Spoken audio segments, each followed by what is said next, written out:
দিবার সুযোগ দিয়েছেন, যেন আমরা একসাথে যুবকদের নিয়ে আমরা এই সম্মেলনটা যেন আমরা করতে পারি। সেই জন্য প্রভুকে ধন্যবাদ দিই, কৃতজ্ঞতা জানাই যে তিনি আমাদেরকে দিবার একটি সুন্দর সুযোগ দিয়েছেন যেন আমরা সকলে প্রভু গৌরবার্থে এই সম্মেলন যেন আমরা করতে পারি। এবং মন্ডলীকে আমরা ধন্যবাদ দিই, কৃতজ্ঞতা জানাই যে তারা সুন্দর একটি প্ল্যাটফর্ম আমাদের জন্য ব্যবস্থা করে দিয়েছেন যেন আমরা সকলে একসাথে প্রভু গৌরব প্রশংসা করতে পারি। এই ঈশ্বর ভক্ত লোকেরা সদা প্রভুর বিষয় নিয়ে তোমরা আনন্দ গান করো, তার গুণগান করা খাঁটি লোকদেরই কাজ। বিনা বাজিয়ে সদা প্রভুকে ধন্যবাদ দাও, তার উদ্দেশ্যে 10 তারে বিনা বাজাও, তার উদ্দেশ্যে নতুন গান গাও, পাকা হাতে বাজনা বাজাও আর আনন্দে চিৎকার করো।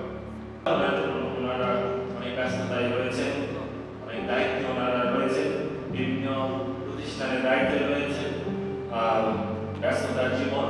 এরপরও আমাদের ডাকে সাড়া দিয়ে ওনারা এসেছেন। আমার মতো একটা নগণ্য দাসকে আজকে মন্ডলীর কার্যকরী পরিষদ আমন্ত্রণ করেছেন। আমি আমার পক্ষ থেকে আমি কার্যকরী পর্ষদকে অনেক ধন্যবাদ এবং কৃতজ্ঞতা জানাই। যখন আমি যুবক ছিলাম এইরকম প্রোগ্রামে আমি অংশগ্রহণ করেছি এবং সেই অংশগ্রহণের মধ্য দিয়ে ঈশ্বরের মঙ্গলবারে আশীর্বাদে আমি এই পর্যন্ত এসেছি। যদিও দানিয়েল ভাই অনেক কিছু বলেছে, আসলে আমি তার কিছু নয়, প্রভুর জন্য এখনো পর্যন্ত প্রভুর সেবা কাজ করছি। মন্ডলী যুব সম্মেলন বা যুবক যুবতীদের একত্রিত করা মানে তাদের ঈশ্বরের প্রতি দায়িত্ব কর্তব্য সম্পর্কে সচেতন করে দেওয়া। আর তোমরা যারা আজকে হয়তো বসে আছো, তোমরা হলেন আগামী দিনের চার্চ, আগামী দিনের ভবিষ্যৎ, আগামী দিনের পালক পরিচালক এবং মন্ডলীকে বিভিন্ন পর্যায়ে তোমরা সমাজকে তোমরাই নেতৃত্ব দেবে। আমার কাছে ইয়ুথ কনফারেন্স মনে হচ্ছে না আজকে, সত্যি কথা বলতে কি ওই ভাবটা এখনো আসে না মনে হচ্ছে। ইয়ুথ কনফারেন্স এটা হওয়া উচিত আর একটু আনন্দদায়ক, আনন্দমুখর এবং সুন্দর, সবকিছু সুন্দর করে সাজানো গুছানো থাকবে। ইয়ুথরা একটা লিড দিবে, তারা কয়েক লিড দিবে, তারা উপস্থাপনা করবে, তারা সবকিছু করবে। এই ধরনের একটা প্রিপারেশন যখন থাকে তখন মনে হয় যে এটা একটা ইয়ুথ কনফারেন্স, ওই ভাবটা চলে আসে। তোমাদের মনে হচ্ছে, তোমাদের কি মনে হচ্ছে ইয়ুথ কনফারেন্স ভাবটা আসছে? হ্যাঁ, না না, আমি অনুরোধ করবো মন্ডলীকে ভবিষ্যতে যখন ইয়ুথ কনফারেন্স আপনারা করবেন তখন যুবকদের দায়িত্ব দেবেন, যুবকদের দায়িত্ব দেবেন, কমিটি করে দেবেন, তারা সুন্দর করে সাজাবে, সবকিছু সুন্দর করে সাজাবে, ওইভাবে বাজেট রাখতে হবে যেন একটা ভাব চলে আসে, আনন্দ চলে আসে এবং ঈশ্বরের বাক্য শোনার একটা আগ্রহ মনের ভিতরে জাগে। হয়তো মনে মনে চিন্তা করছো আজকে সারাদিন কিভাবে সময়টা কাটাবো, এখন থেকে শুরু হয়েছে পরামর্শ, কিভাবে সারাদিন এটা মাথায় রাখবো, কত পরামর্শ মাথায় রাখবো, এভাবে চিন্তা হচ্ছে কারো চিন্তা হচ্ছে না? একটা বিষয় আমরা যারা চার্চে কাজ করি, আমাদের কয়েকটা স্পিরিচুয়াল টপ লিস্ট আছে, মানে কোন কোন সেগমেন্টে এই চার্চ কাজ করবে এবং সেই সেগমেন্টের টপ একটা লেভেলে আমাদের যুবক যুবতীরা আছে যে তোমাদেরকে নিয়ে আমাদের প্রথম চিন্তা, প্রথম প্রায়োরিটি এটা মেন্টাল প্র্যাকটিস মডেলে চিন্তা করছে।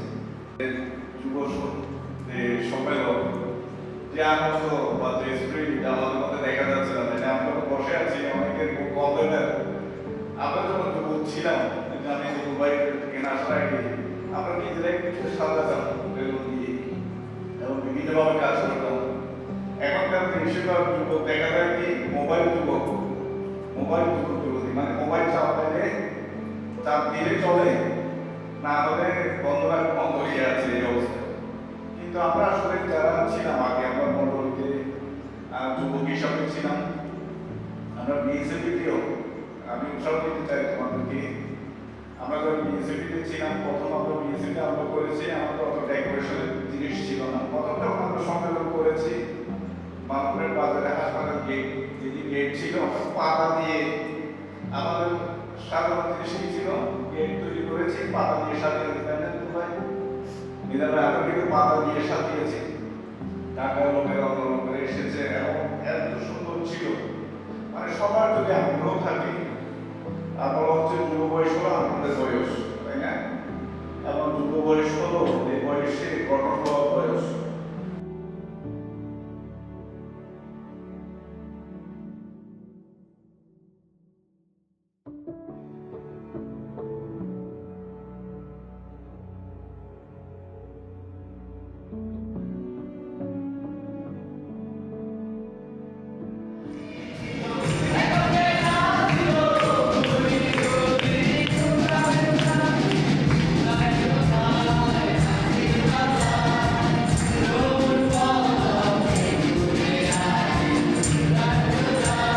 সবাই নাচে।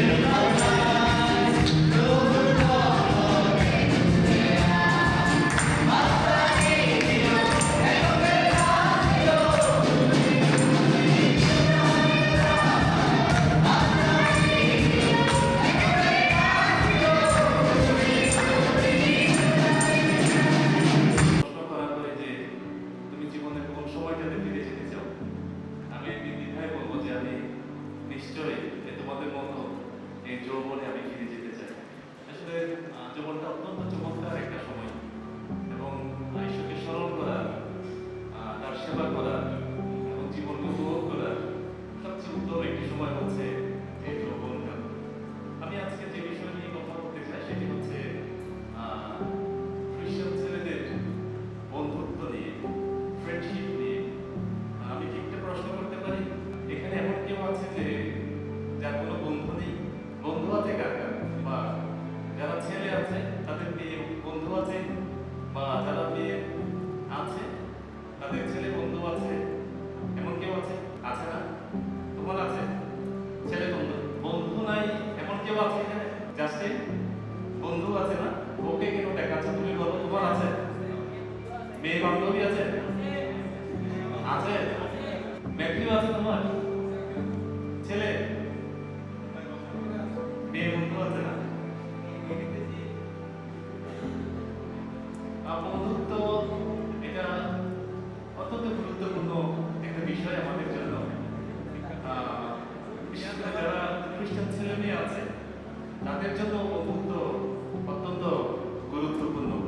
কারণ বিশেষ করে আমাদের সন্তানেরা, আমাদের ছেলে মেয়েরা বিভিন্ন জায়গায় পড়াশোনা করছে, কলেজে, ইউনিভার্সিটিতে, ঢাকা, চট্টগ্রামে বা মফস্বলে, তাই তাদের জন্য বন্ধুত্ব অত্যন্ত গুরুত্বপূর্ণ একটা বিষয়। আমাকে পেশায় পরিচালনা করে, আমাকে অসমজবাড়িতে পড়াশোনা করে সে আমার উত্তম বন্ধু হতে পারে না। যার যার জায়গা থেকে তোমরা এই বিষয়টা একটু রিয়েলাইজ করো। তোমরা যখন স্কুল কলেজে পড়াশোনা করো, তোমরা যখন ইউনিভার্সিটিতে যাও, কোনো বন্ধু তোমাকে অসমজবাদীতে প্রভাবিত করার জন্য পরামর্শ দিচ্ছে, কোন বন্ধু তোমাকে নেশায় যুক্ত হওয়ার জন্য পরামর্শ দিচ্ছে, এবং যখন সে পরামর্শ দেয় তোমার চিন্তা করা উচিত সে আমার উত্তম বন্ধু নাও হতে পারে।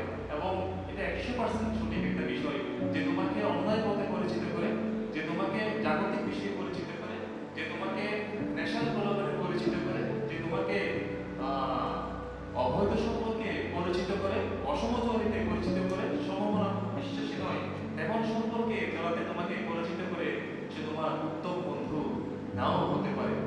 এবং এটি আমার কথা নয়, এটি পবিত্র শাস্ত্রের কথা। জ্ঞানীদের সঙ্গে যে চলে সে জ্ঞানী হয়, কিন্তু যে লোক বিবেচনাহীনদের সঙ্গী হয় তার ক্ষতি হয়। এবং এটাতে এই বন্ধুত্বে আমাদের সন্তানদের ক্ষতি হওয়ার সুযোগ আছে।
এটাতে আমাদের জীবনের জন্য, তোমাদের জীবনের জন্য উত্তম, গ্রহণযোগ্য এবং সিদ্ধ। আমরা কিভাবে এটা জানতে পারবো, কিভাবে এটা বুঝতে পারবো, এই বিষয় নিয়ে আজকে আমি কথা বলবো। আজকে আমি এই পদ পরে আমি যে বিষয়টা চিন্তা করেছি যে এই পদের এক শিরোনাম আমি লিখেছি, আর এই শিরোনামটা দুটো ওয়ার্ডের মধ্যে সীমাবদ্ধ। একটা হচ্ছে কালচার। কালচার, কালচার মানে কি? সংস্কৃতি। কালচার মানে হচ্ছে আমার আশেপাশে যা কিছু আছে, যা কিছু ঘটছে, আমার আশেপাশের যে কনটেক্সট, এটাই আমার কালচার। আমার এখানে অনেকেই আছে, বন্ধু বান্ধব হতে পারে, আমার আত্মীয় স্বজন, আমার পরিচিত পরিজনরা, রিলেটিভ যারা আছে, প্রত্যেকে যে কেউ আমার স্কুল কলেজ সবকিছু আমার কালচারের মধ্যে পড়তে পারে। দুই নাম্বার হচ্ছে দ্বিতীয় বিষয় কালচার এবং ক্রাইস্ট, দুইটা সি, টু সি। আজকে আমার শিরোনাম আমি দিয়েছি আমরা কালচার না ক্রাইস্ট ফলো করব। কালচার না ক্রাইস্ট। কিভাবে এই যুগে থেকে আমরা ঈশ্বরের জন্য একটা আলাদা জীবন যাপন করতে পারি, কিভাবে এই কালচারের মধ্যে থেকে আমরা ঈশ্বরের জন্য একটা ডিফারেন্ট লাইফ লিড করতে পারি, এইটা নিয়ে আজকে আমরা একটু আলোকপাত করব। আমি কিছুক্ষণ আগে জেনারেশন দেখিয়েছি, আমরা কে কোন জেনারেশনের, তাই না? এখানে কেউ আছে আলফা, যারা 2010 তারা আলফা, এবং এই আলফা জেনারেশন অনেক বেশি জ্ঞানী। বলে ওদেরকে বলা হয় যে এআই, বুদ্ধিমত্তা সম্পন্ন। এআই মানে কি? Artificial intelligence. এআই বুদ্ধিমত্তা সম্পন্ন। এবং আমরা এখন এই যুগে বসবাস করছি। কিছুদিন আগে আমরা বলতাম যে আমরা ডিজিটাল যুগে বাস করি, এখন আমরা কিন্তু ডিজিটাল যুগ বলি না, এখন আমরা বলছি এআই এর যুগ। অর্থাৎ আমরা আর্টিফিশিয়াল ইন্টেলিজেন্স এই জেনারেশনে আমরা বসবাস করছি। কিন্তু সবচেয়ে গুরুত্বপূর্ণ বিষয় যেটি, সেটি হচ্ছে এই এআই এর যুগে আমাদের কতটা ইআই আছে, এটাই সবচেয়ে গুরুত্বপূর্ণ। হোয়াট ইজ ইআই? কে বলতে পারে ইআই কি? ইআই, यस, ভেরি গুড। ওর জন্য একটা হাততালি দিন জোরে। Emotional intelligence. ইমোশনাল ইন্টেলিজেন্স কতটুকু আছে, এটাই সবচেয়ে গুরুত্বপূর্ণ বিষয়। তুমি এআই কে ব্যবহার করছো, ঠিক আছে, কিন্তু তোমার ইমোশনাল ইন্টেলিজেন্স কতটুকু প্রখর, তীক্ষ্ণ, এটাই তোমাকে বলে দেবে যে তুমি এই যুগে, এই জেনারেশনে, এআই এর জেনারেশনে তুমি কতটা কি, কতটা এই যুগে বসবাসের জন্য উপযুক্ত।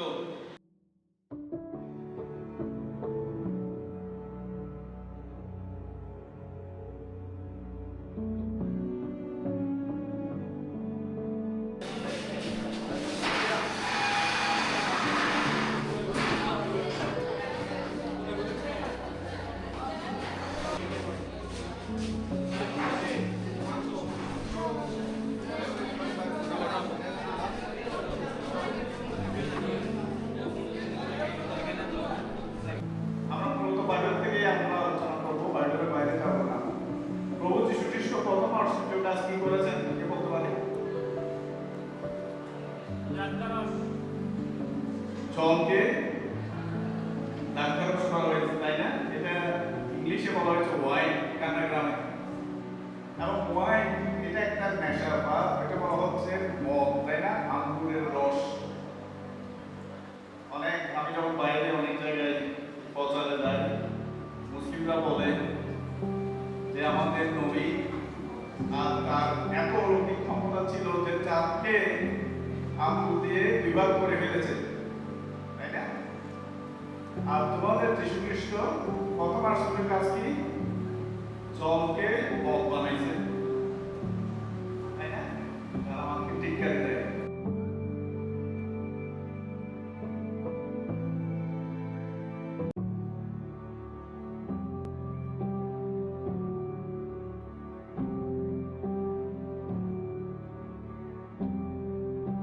প্রশ্ন হচ্ছে, কাজের মাধ্যমে খাদ্য পেয়েছিলেন কোন নবী? হাত তুলো। এলিয়ট সঠিক উত্তর।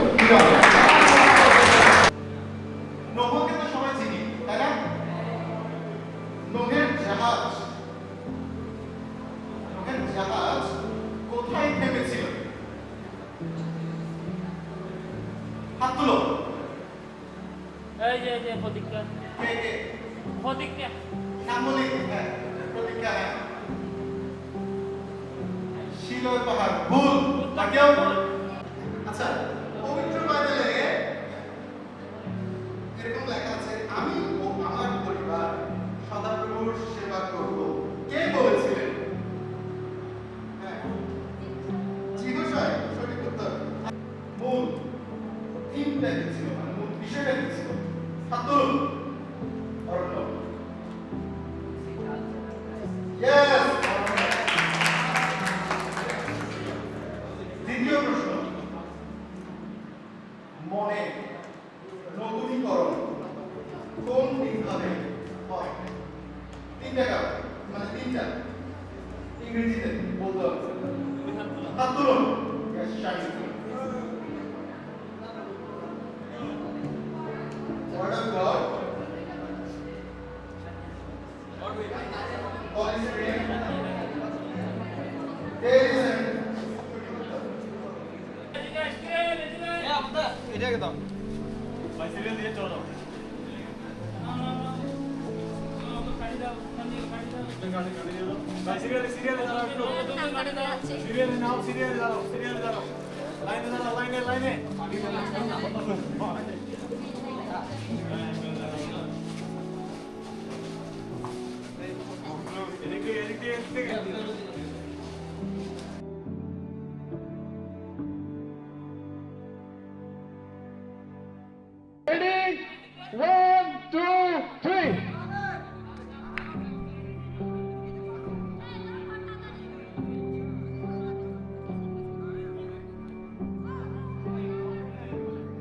কেউ নিচে নামা যাবে না কিন্তু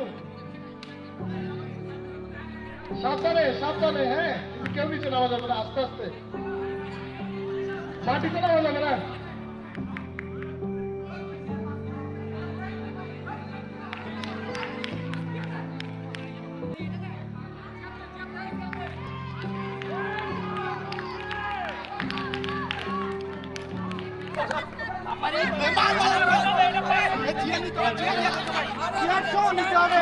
আচ্ছা, তোমরা দাঁড়াতে পারো, ওরা তো তোমরা দাঁড়াতে পারো। সবাই দাঁড়াতে হবে।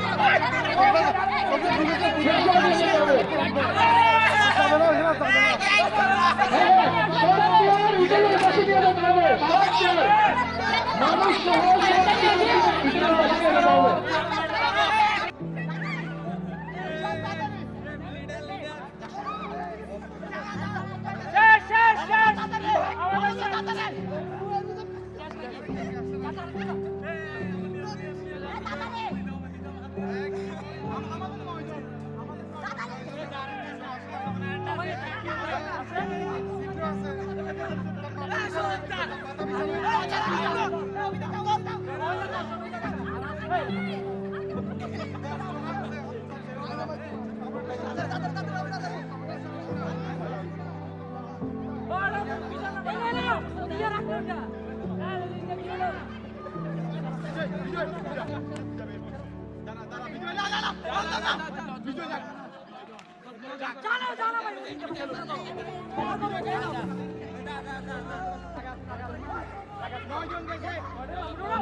একটা ডিম পাওয়া গেছে, ঠিক বলে।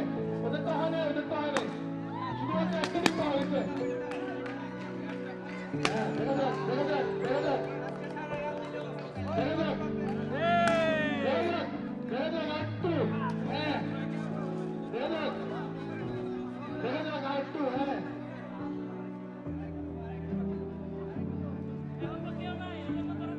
হাততালি, হাততালি, জোরে হাততালি।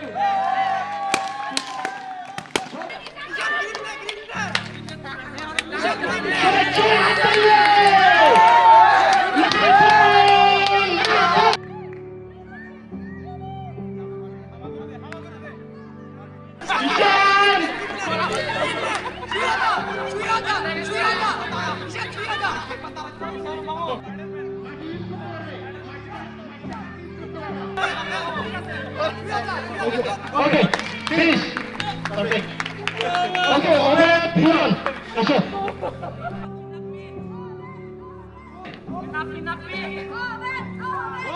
ঠিক আছে, তবে। হ্যাঁ, ছাড় নেই। না দেখে মতো হ্যাঁ কেউ ওদিকে লুক দেবা না হাই শার্নি। Hi how are you hi যে লিডার সে চেঞ্জ করবে কিন্তু, হ্যাঁ, ও যতক্ষণ চেঞ্জ না করে অন্যরা করবে না।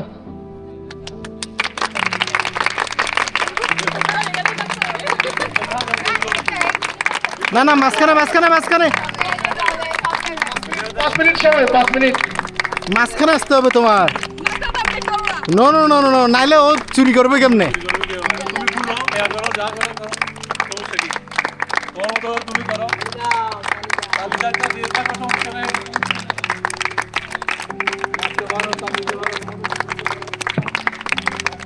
না দেখে মতো চেঞ্জ করতে হবে, হ্যাঁ।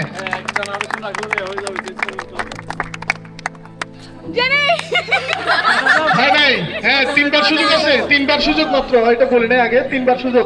হ্যাঁ, চালাতে থাকো এরপরে যখন তোমাদের ইচ্ছা হবে তখন চেঞ্জ করবা আওয়াজ ছাড়া মুভিং করো তুমি ডাইরেক্ট তার গাড়ি চালাত দে। তারপরে ইয়া করো গরু গাড়ি নিয়ে যাও তুমি ছাড়াও না এটা মুভি লেফট রাইট করতে পারো এই পিতা হ্যাঁ ঠিক আছে খুব ভালো সুন্দর চেঞ্জ করতে পারবা এগুলো কথা চেঞ্জ করতে পারবা সাউন্ড লাগবে আমি তো দেখলাম জেরিকে দেখতে